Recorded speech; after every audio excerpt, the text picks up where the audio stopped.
So these are division problems. We're dividing fractions by fractions and whole number by fractions. So let's figure this out. There is a nice little rule for you to remember, and that is to stick, to flip, and to flip. So what does that mean? Well, let's play it out. We have to rewrite this, and we need to rename this equation as a multiplication equation. So here's what the stick means. We stick with what we have for the first part of the equation. So we keep the first one, which is 4/5.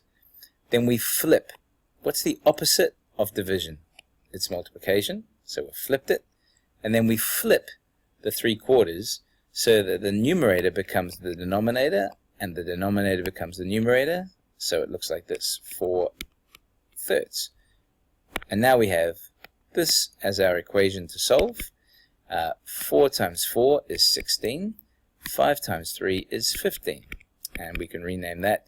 16 divided by 15 is 1 with 1 left over. And that's the best final answer. Let's have a look at this one here. Again, remember what we said before. We really should think of whole numbers as fractions. So 8 over 1 makes 8 a fraction.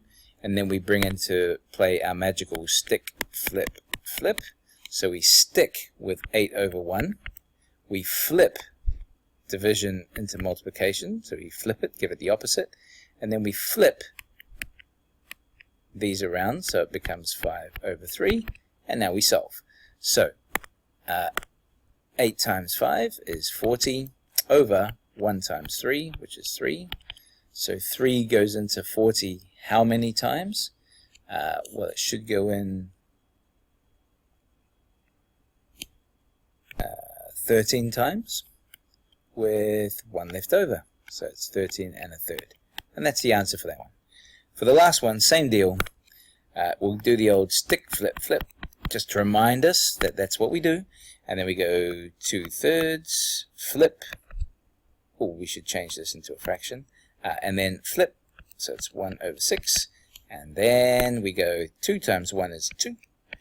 3 times 6 is 18. Oh, that's nice and easy. We can divide that by 2, divide that by 2. And the final answer is 1/9. And it's done.